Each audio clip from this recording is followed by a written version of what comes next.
जय श्री कृष्ण दोस्तों, क्या हाल चाल है आपके। आशा आप सभी कुशल मंगल में होंगे और ईश्वर से यही प्रार्थना है कि आप हमेशा खुश रहे, सुखी रहे। दोस्तों आजकल मैं शुक्र ग्रह, जिसको इंग्लिश में वीनस प्लैनेट बोलते हैं, उसके बारे में मैं वीडियो डाल रहा हूँ। उसका कारण ये है कि मैंने अपने 40 वर्ष के जो ज्योतिषीय जो जीवन है, मेरा अनुभव है, उसमें मैंने देखा है कि किसी भी जीवन की उन्नति और प्रगति में, उसकी प्रोग्रेस में वीनस प्लैनेट यानी शुक्र ग्रह का बहुत बड़ा हाथ होता है। जिस व्यक्ति के होरोस्कोप या कुंडली में शुक्र ग्रह यदि अच्छी कंडीशन में है, गुड कंडीशन में है, तो ऐसे व्यक्ति हमेशा जीवन में वो धन धान्य से परिपूर्ण होते हैं। मतलब वो बहुत ही अच्छे वेल्थी होते हैं। मतलब उनके जीवन में किसी प्रकार का, मतलब कि कोई भी कम से कम धन का अभाव नहीं होता है। उनकी लाइफ हमेशा लग्जीरियस लाइफ रहती है। उसका कारण ये है कि शुक्र एक ऐसा ग्रह है दोस्तों, जो वो सभी प्रकार के सुख इंसान को देता है। शुक्र को असुरों का मतलब कि गुरु माना गया है। बृहस्पति को देवताओं का गुरु माना जाता है, और शुक्र को असुर यानी जो भी राक्षस वृत्ति के जो लोग होते थे, जैसे बड़े बड़े, जैसे भस्मासुर है, बकासुर है, जितने भी जो असुर होते थे, उनके सबके गुरु शुक्राचार्य को माना जाता है। तो शुक्र क्या है, उनके पास ऐसी शक्ति होती है कि वो सभी प्रकार के वैभव और सुख प्रदान करते हैं। इसलिए कुंडली में हमेशा बाकी ग्रहों के साथ साथ, बाकी ग्रह यदि अच्छे नहीं है, लेकिन शुक्र ग्रह यदि एकमात्र अच्छा है, तो ऐसा व्यक्ति कभी जीवन में धन के मामले में कभी तकलीफ़ नहीं देता। हालांकि बाकी कुछ तकलीफ़ें जीवन में सबके होती है, चाहे कोई कितना भी पैसे वाला क्यों ना हो। जीवन में उतार चढ़ाव है, वो धूप छाव का खेल है। तो शुक्र एक ऐसा ग्रह है दोस्तों कि यदि आपकी कुंडली में शुक्र कैसी कंडीशन में है, किस स्थिति में है, वो देखना बहुत ज़रूरी है। दूसरा है कि शुक्र हमें कब सहायता करता है। शुक्र यदि आप, ये जो सामने जो कुंडली लगी हुई है, इस कुंडली में सभी जगह जैसे ये जो 12 हाउस बने हुए, ये 1 2 3 4 5 6 7 8 9 10 11 12, अब इसमें सभी जगह शुक्र शुक्र शुक्र लिखा हुआ, लेकिन शुक्र सभी जगह नहीं होता है। शुक्र इन 12 हाउस में कोई भी ओनली वन, मतलब एक जगह पर होगा। जैसे शुक्र यदि आपके कुंडली में यहाँ पर है, यहाँ पर 12 हाउस में कहीं भी एक जगह पर होगा, तो वो शुक्र कहाँ पर है, वो मेन उसके ऊपर डिपेंड करता है कि वो आपका शुक्र अच्छा है या बुरा है, वो गुड कंडीशन में है या बैड कंडीशन में है। इसके अलावा ये देखना है कि शुक्र, ये जो नंबर लिखे हुए 1 2 3 4 5 6 7 8 9 10 11 12, वो कौन सा नंबर के साथ में बैठा है। जैसे 1 के साथ में है तो यहाँ लिखा है जैसे सम है, वो न्यूट्रल है, मतलब वो ना तो उसकी कोई ज़्यादा सहायता करेगा तो ना उसका नुकसान करेगा। ये जैसे ये 2 नंबर है, 2 नंबर में लिखा है एच है ना, होम, स्वक्षेत्री, मतलब वो उसका शुक्र का अपना होम है। तो या 3 नंबर में क्या लिखा है, एफ यानी फ्रेंड, मित्र। यदि 3 नंबर के साथ वो उसका रिलेशन है तो वो उसका फ्रेंड है, तो वो उस स्थिति में यदि वो 3 नंबर के साथ में तो वो आपको बेनिफिट देगा, 2 नंबर के साथ में तो आपको बेनिफिट देगा। इस प्रकार से सभी नंबर के अलग अलग मैंने लिख रखे हैं, और इसके पहले मैंने 1 to 8 तक मैंने सभी कुंडलियाँ मैंने डाल दी है शुक्र ग्रह के बारे में। तो आप अपनी कुंडली में देखिए कि आपकी ये जो 12 हाउस है, इस 12 हाउस में कौन से हाउस में शुक्र स्टैंड कर रहा है, नंबर 1। नंबर 2 कि वो कौन से नंबर के साथ उसका रिलेशन है, मतलब जैसे 1 2 3 4 5 6 7 8 9 10 11, कौन से नंबर के साथ में शुक्र का रिलेशन है, तो उस हिसाब से वो शुक्र आपका अच्छा है या बुरा है, वो उसके ऊपर डिपेंड करेगा। जैसे मैं अभी आपको थोड़ा और आगे विस्तार में बताता हूँ। जैसे ये जो यहाँ पर लेके लिखा है, या एक्चुअली क्या स्पेस की कम होने के कारण मैंने सब जगह नहीं लिखा है, एक ही जगह पर मैं लिखा, लेकिन इसका मतलब क्या मैं आपको बता देता हूँ। जैसे यहाँ पे लिखा है 2 7 और 12, ये गुड है। गुड यानी यदि शुक्र के जब शुक्र जहाँ भी स्टैंड कर रहा है इस कुंडली में आपकी, उसके साथ में 2 नंबर है, 7 नंबर या 12 नंबर है, तो वो बहुत ही अच्छा मतलब कि गुड कंडीशन में माना जाएगा। क्योंकि देखो यहाँ पर 2 नंबर में क्या लगा एच यानी होम, ये 7 नंबर एच यानी होम स्वक्षेत्री, और 12 यानी उच्च यानी वो हाई पोजीशन में। तो 2, 7 और 12 यदि आपकी कुंडली में साथ में शुक्र है तो बहुत ही अच्छी कंडीशन में माना जाएगा। 3, 10 और 11 नंबर के साथ में उसका रिलेशन है तो वो फ्रेंड माना जाएगा। 4, 5 और 6 के साथ उसका रिलेशन है तो वो बैड है, वो एनिमी माना जाएगा। मतलब वैसा शुक्र आपको कोई भी बेनिफिट नहीं देगा, उल्टा आपको बहुत ही केयरफुल आपको रहना पड़ेगा। वो क्या करना पड़ेगा वो मैं अगली बार में बताता हूँ आगे। पहले मैं आपके नंबर के बारे में बता देता हूँ। फिर ये आगे जो नंबर लिखा है 1, 8 और 9, 1, 8 और 9 क्या है, ये न्यूट्रल है। जैसे ये 1 नंबर है और ये 8 नंबर है और ये 9 नंबर है, तो ये क्या न्यूट्रल है। तो इन राशि के साथ, इन नंबर के साथ में जो शुक्र प्लेनेट है वो न्यूट्रल रहता है, मतलब वो ना तो उसका नुकसान करता है ना उसका फ़ायदा करता है, वो चीज़ है। लेकिन अब मैं मूल विषय पर आता हूँ। जैसे मैंने ये तो शुक्र की कंडीशन के बारे में मैंने बता दिया कि कौन से नंबर के साथ तो शुक्र का क्या रिलेशन है। लेकिन अब जैसे मैंने इसके पहले 1 to 8 नंबर के मैंने वीडियो डाल दिए हैं, 1 to 8 हाउस तक। आज मैं ये जो 9th हाउस है, 9th हाउस के बारे में मैं आज आपको बताने वाला हूँ। तो ये जो 9th हाउस है दोस्तों, ये बहुत ही कुंडली का मतलब कि सबसे इम्पोर्टेंट मतलब कि हाउस है। इसका मतलब, इस हाउस का मतलब क्या है, ये हमारा जो भी लाइफ में जो भी लक होता है या बैड लक होता है वो इसी भाव से मालूम होता है। इसके अलावा हम धार्मिक प्रवृत्ति के हैं या हम अधार्मिक हैं, क्या हमारे पुण्य और पाप कैसे होंगे वो भी इसी भाव से मालूम होता है। तो ये जो भाव है ये बहुत ही हमारी कुंडली का महत्वपूर्ण भाव होता है। एक तो धन के मामले में यदि किसी के कुंडली में एक तो ये भाव कौन सा है, ये 9th हाउस, और ये सेकंड हाउस, ये सेकंड हाउस वेल्थ और सेविंग्स का भाव माना जाता है। तो ये दो कुंडली में हमेशा बहुत ही अच्छे होने चाहिए। या इसके जो भी नंबर यहाँ पर होते हैं, उनके जो स्वामी होते हैं, उनके जो लॉर्ड होते हैं प्लेनेट, वो हमेशा अच्छी कंडीशन में होने से ऐसे व्यक्ति के पास हमेशा धन है, लग्जरी है, उनकी लाइफ में हमेशा रहती है। ये चीज़ है। तो आज मैं आपको ये 9th हाउस के बारे में बता रहा हूँ। यदि यहाँ पर नंबर कोई भी हो, जैसे 1, 2, 3, 4, 5, 6, 7, 8, 9, 10 और 11 या 12, पहले तो वो देखो आपके कौन सा नंबर यहाँ पर है। इसके अलावा वहाँ पर शुक्र जो वीनस प्लेनेट है वो है या नहीं है, वो यदि यहाँ पर है कौन से नंबर के साथ में है, उस हिसाब से आपका उसका आपके लाइफ के ऊपर उसका इफेक्ट होगा। नंबर 1। नंबर 2, ये जो भाव है ये भाग्य भाव माना जाता है। भाग्य भाव का मतलब ये है, यहाँ पर जो भी नंबर होता है 1 to 12 तक, उस भाव का जो भी लॉर्ड प्लेनेट होता है वही आपका मतलब कि भाग्येश होता है। भाग्येश है आपका भाग्योदय करने वाला। अब सबके अपने अपने उसका पीरियड होता है। तो आज मैं जैसे कि शुक्र के बारे में, विनस के बारे में बता रहा हूँ। यदि मान लो इस नंबर में ये जो यहाँ 9 लिखा है, यहाँ पर 9 नहीं है और 2, 7 और 12 नंबर यदि यहाँ पर है तो वो आपका भाग्येश माना जाएगा।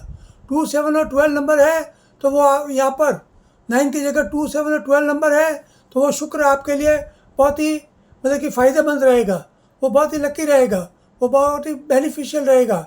ऐसे व्यक्ति के लिए 25 से 28 वर्ष की जो उसकी आयु होती है उसमें उसका भाग्योदय हो जाता है। मतलब बहुत ही कम उम्र में ही वो बहुत कुछ हासिल करने की मतलब कि कोशिश में लग जाते हैं और उनको वो सफलताएं मिलनी शुरू हो जाती है। 25 से 28 वर्ष के मध्य में ही उनका बहुत कुछ वो अचीव कर लेते हैं। मतलब उनका जो भी टारगेट होते हैं वो बहुत जल्दी अचीव हो जाता है दोस्तों, ये सोचने वाली बात है।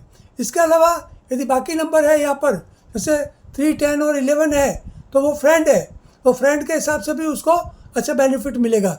लेकिन यहाँ पर 4, 5 और 6 नंबर है और शुक्र यहाँ पर है तो उसको उतना बेनिफिट नहीं मिलेगा। थोड़ा केयरफुली रहकर उनको काम करना पड़ेगा।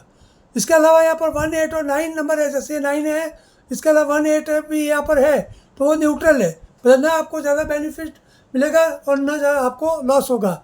आपको बहुत ही सोच समझकर थोड़ा स्ट्रगल करते हुए आपको काम करना पड़ेगा। आपको किसी प्रकार की फालतू चीज़ों में आपको एक्टिविटी नहीं रखनी चाहिए। अब ये तो रहा इस भाव का फल।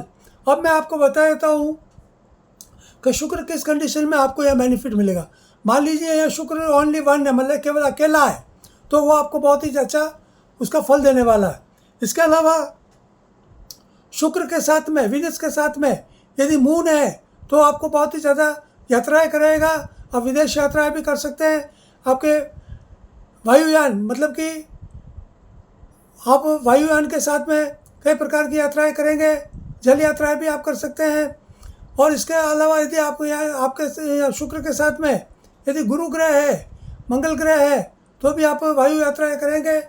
और इसके अलावा आप बहुत बड़े धार्मिक और विद्वान व्यक्ति भी बन सकते हैं, बहुत अच्छे एस्ट्रोलॉजर बन सकते हैं, बहुत अच्छा फिलोसफर बन सकते हैं।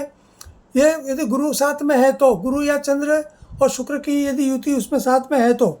इसके अलावा आपको धार्मिक कार्यों में बहुत आपको खर्च करना पड़ेगा, क्योंकि शुक्र जो लग्जरी देता है, तो लग्जरी के साथ साथ, लग्जरी का मतलब क्या होता है कि जितना पैसा हमारे पास होता है वो उतना हम यदि खर्च करते हैं तभी हमारी लग्जरी हमारी लाइफ में आती है। खाली पैसा घर में पड़ा रहने से कोई लग्जरी नहीं होती है। लग्जरी क्या होती है कि जो भी पैसा हमारे पास है, जितना पैसा है वो हम भवन बना देते हैं, अच्छी बिल्डिंग बना देते हैं, हमारे पास 2-4 गाड़ियाँ होती है, सभी प्रकार के हम अच्छे कपड़े पहन लेते हैं। कहीं समाज में, सोसाइटी में कभी काम पड़ता है तो हम दो पैसा खर्च करने की हमारी जो हैसियत रहती है, वही लग्जरी माना जाता है। तो यहाँ पर यदि शुक्र अच्छी कंडीशन में है और उसके साथ में यदि शुभ ग्रह बैठे हैं, जैसे चंद्र है, मंगल है, या बुध है, या अपने जुपिटर है, ऐसे ग्रह होने से और भी उसको सपोर्ट मिलता है शुक्र को। लेकिन यदि यहाँ पर शुक्र के साथ में विशेष करके राहु और सूर्य यदि यहाँ पर है, तो फिर वो शुक्र की जो पावर होती है वो कम हो जाती है। जैसे कि दिन में यदि सूर्य होने से रात में जो हमें चंद्रमा और तारे और जो स्टार वगैरह जो हमको दिखते हैं वो हमको दिन में नहीं दिखते। क्यों? कि सूर्य का खुद का अपना इतना, मतलब कि वो प्रकाश होता है, उसका इतना तेज होता है कि बाकी जो रात के जो तारे और चंद्रमा जो होते हैं वो सब ओझल हो जाते हैं, वो अस्त हो जाते हैं। उसी प्रकार में शुक्र के साथ में यदि शनि और सूर्य यदि साथ में है तो शुक्र का पावर या कम हो जाएगा। लेकिन एक बात ज़रूर है कि वो कौन सी डिग्री में है ये ज़रूर थोड़ा देखना पड़ेगा। यदि शुक्र अच्छी कंडीशन में, अच्छी डिग्री में है और सूर्य यदि कम डिग्री का है तो शुक्र का वहाँ प्रभाव पूरा आपको मिलेगा। यदि राहु भी कम डिग्री का है तो भी शुक्र का आपको अच्छा बेनिफिट मिलेगा। लेकिन शुक्र की खुद की डिग्री यदि कम है और सूर्य और राहु की डिग्री ज़्यादा है तो फिर वो शुक्र का आपको उतना फ़ायदा नहीं मिलेगा, उल्टा वो आपको बैड लक में वो परिवर्तित हो जाएगा। मतलब आपके पास बहुत ही आपको केयरफुली आपको काम करना है। आपकी सेविंग्स और आपकी जो भी वेल्थ है उसको आपको बचाने की कोशिश करनी चाहिए। आपको फालतू खर्चे नहीं करने चाहिए, आप में फालतू मतलब आदतें नहीं होनी चाहिए। वो सब चीज़ें ध्यान रखने की है दोस्तों। जैसे मैं और कुछ आपको बातें बता रहा हूँ तो आपके काम आएगा। जैसे कि यहाँ पर यदि शुक्र के साथ में अच्छे ग्रह होने से हमेशा आपको अच्छा बेनिफिट मिलता है, और यदि खराब ग्रह होने से आपको खराब बेनिफिट उसका मिलने वाला है। शुक्र यदि यहाँ पर है तो आपको सभी प्रकार के जो भी भौतिक सुख है, मतलब गाड़ी घोड़े बंगले, सभी प्रकार के सुख आपको हासिल हो सकते हैं। आपके लाइफ में लग्जरी लाइफ होगी, लग्जरियस मतलब कि आपकी लाइफ मतलब कि life style luxurious life style होगी। आप विदेश यात्राएं करेंगे, फॉरेन टूर भी आपके बहुत होंगे, आप धार्मिक यात्रा भी कर सकते हैं। आपकी आध्यात्मिक मामलों में विशेष रुचि होगी, आप मतलब कि फिलोसफी टाइप के आपका माइंड रहेगा। आपका जो भी विज़न होगा वो एक फिलोसफर टाइप का होगा। मतलब आपकी बातें बहुत ही गूढ़ बातें होगी जो कि हर कोई समझ नहीं पाएगा। लोग आपको जजमेंट करने की कोशिश करेंगे लेकिन आपको उनको समझ में नहीं आएगा कि भाई आप किस प्रकार के व्यक्ति है। इतना मतलब कि गूढ़ व्यक्ति होंगे आप, बहुत ही डीपली, मतलब कि आपकी जो सोच होगी, आपकी जो थॉट होगी वो बहुत ही डीपली होगी यह चीज़। इसके अलावा आपके लाइफ में हमेशा वेल्थी, आप हमेशा मतलब कि वेल्थी रहेंगे। वेल्थी यानी शुक्र अच्छी कंडीशन में है तो आप जहाँ भी आपका जो गांव है, शहर है, या जहाँ भी सिटी में आप रहते हैं वहाँ आपका बहुत इज्जत रहेगी, सम्मान रहेगा, आपकी रेस्पेक्ट रहेगी। लोग आपको सम्मान की दृष्टि से देखेंगे, आपको हमेशा हाई पोजीशन में देखेंगे। लोग अक्सर आपके सामने आते हुए झिझकेंगे, वो चीज़ है। इसके अलावा आपके सभी प्रकार के जो भौतिक सुख है वो आपको हमेशा मिलेंगे। ये चीज़ है दोस्तों। लेकिन यदि आपके शुक्र के साथ में, जैसे मैंने पहले बताया, यदि सूर्य है, राहु है, यदि ऐसे ग्रह है, कई बार यदि मंगल भी मान लो उसके साथ में है, सूर्य, राहु और मंगल और शुक्र साथ में है, तो फिर ऐसे व्यक्ति क्या होता है, पैसा तो उनके पास बहुत होता है, लेकिन ऐसे लोग फिर उनमें कुछ ऐसी बुरी आदतें भी होती है जो कि मतलब जैसे सुरा सुंदरी, या फिर ये मतलब महिलाओं के पीछे धन को बर्बाद भी करते रहते हैं, फिर ये अधार्मिक बन जाते हैं। जैसे कि गुरु, चंद्र और बुध जैसे होने से ये धार्मिक बन जाते हैं, लेकिन सूर्य, राहु और मंगल जैसे यदि ग्रह शुक्र के साथ में यहाँ पर है 9th हाउस में, तो ऐसे व्यक्ति फिर दुराचारी बन जाते हैं, अनाचारी बन जाते हैं। फिर मतलब इनके पास पैसा तो बहुत आता है, कई उल्टे सीधे काम करके पैसा तो बहुत कमा लेते हैं, लेकिन फिर उनका पैसा वापस उसी प्रकार से मतलब कि अच्छे कार्यों में खर्च नहीं होता है। फिर ये शराबखोरी है, ड्रग्स है, महिलाओं के पीछे है, ये सेक्सुअल मतलब कि रिलेशंस बहुत सारी महिलाओं के साथ में रखते हैं, उसके कारण इनको कई बार इनके जो गुप्त रोग होते हैं वो उनको होते रहते हैं। और फिर इनके समाज में भी इनकी कोई इतनी, पैसा भले बहुत है लेकिन समाज में इनकी कोई क्रेडिट नहीं होती, इनकी वैल्यू नहीं होती है, क्या उनकी मतलब कि अनपॉपुलरिटी रहती है, मतलब समाज में फिर ये सम्मान की दृष्टि से नहीं देखे जाते हैं। इसलिए मतलब ये बहुत ही मतलब कि सेक्सुअल अरेंजमेंट करने में लगे रहते हैं महिलाओं के साथ में। इसके अलावा ये भोगी बहुत होते हैं, सभी प्रकार के मतलब कि जो कार्य एक इंसान को नहीं करने चाहिए वो सब कार्य करने में ये इन्वॉल्व रहते हैं। और ये अपने से बड़ी उम्र की औरतें जो होती है उनसे भी ये सेक्सुअल रिलेशन बनाने में इनको कोई झिझक नहीं होती है। ये मतलब इतने पर मतलब कि ये सेक्स के मामले में कहते हैं कि वो अंधे होते हैं, वो चीज़ होती है। और सबसे ये अपव्यय भी बहुत होते हैं, फिर ये खर्चालू बहुत होते हैं। कई बार तो ऐसा होता है कि यदि शुक्र की कंडीशन अच्छी हो या ना हो, यदि राहु की जैसे महादशा आ गई तो ऐसी स्थिति में ये इतने खर्चालू होते हैं कि इनकी जो भी जमा पूंजी होती है, कई बार क्या होता है कि शुक्र अच्छी कंडीशन में होने से ऐसे लोगों को जो पूछते नहीं, जो ज़मीन जायदाद है, रुपया पैसा टका जो भी इनके पास जो होता है वो भी खराब कंडीशन की जो दशाएँ होती, महादशाएँ राहु की है, शनि की है, ऐसी दशाओं में ये वो जितना भी उनकी जो संपत्ति होती है, कुछ तरह संपत्तियाँ, वो सब बर्बाद कर देते हैं। ये चीज़ भी इसमें सोचने की है दोस्तों। इसके अलावा ये परिवार के जो अपने लोग होते हैं उनके साथ भी इनका अच्छा व्यवहार नहीं होता है, मतलब उनके साथ भी ये अत्याचार दुराचार करते रहते हैं। तो अभी आप कहने का मतलब ज़्यादा इसको विस्तार में मैं नहीं जाना चाहता हूँ, सिर्फ इतना कहना है कि आप अपनी कुंडली में देखिए कि आपकी कुंडली में शुक्र कहाँ पर स्टैंड कर रहा है। ये जो 12 हाउस है, यहाँ पे पहली बात है वीनस कहाँ पर है, शुक्र कहाँ पर, वो देखो आप। फिर वो देखो कि उसके साथ कौन सा नंबर है, किस नंबर के साथ में वो बैठा हुआ है, वो चीज़ आप, ये 2 चीज़ आप देखो। फिर उसके हिसाब से मैंने सभी जो कुंडलियाँ, मैंने 1 to 12 नंबर तक मैं कुंडलियाँ डाल रहा हूँ। तो इसके पहले मैंने 1 to 8 डाल दी है, आज मैं ये जो 9 हाउस है इसके बारे में मैं डाल रहा हूँ। तो अब आपने देखो कि आज 9th हाउस में शुक्र विनस है या नहीं है, और है तो वो कौन से नंबर के साथ में है, उस हिसाब से उसका क्या रिलेशंस है वो आपको मालूम पड़ जाएगा। जैसे कि ये या N N A neutral, H N A home स्वक्षेत्री, एफ एन ए फ्रेंड मित्र, ई एन ए शत्रु एनिमी, यहाँ पर देखो ई एन ए शत्रु एनिमी, ये 6 नंबर के साथ में ये नीचे लो कैटेगरी में आ जाता है। फिर ये जो 7 नंबर में है तो एच स्वक्षेत्री होम हाउस है, तो ये अच्छा माना जाएगा। ये 8 N A neutral N A sum, ये मतलब कि मतलब 50% यहाँ पर उसका रिजल्ट रहेगा। ये 9 नंबर है, ये भी न्यूट्रल है। ये 10 नंबर है, एफ एन ए मित्र है। ये 11 नंबर के साथ में है तो वो भी मित्र है, और 12 नंबर में है तो उच्च मतलब उसके हाई पोजीशन में है। तो उस हिसाब से आपको उसका जीवन में जब भी उसकी महादशा आती है, इसकी महादशा 20 ईयर्स की होती है दोस्तों। 20 ईयर्स कोई कम नहीं होते। 20 ईयर्स में इंसान रोड से करोड़पति बन जाता है, और यदि खराब कंडीशन में यदि ग्रह दशा होती है तो करोड़पति से रोडपति बन जाता है। तो ये सब चीज़ें होती है। हमारे जीवन जो भी है, वो हमारे जो भी है प्लैनेट्स जो भी है वायुमंडल में, सौर मंडल में, उन्हीं के कारण हमारा जीवन डिपेंड करता है दोस्तों।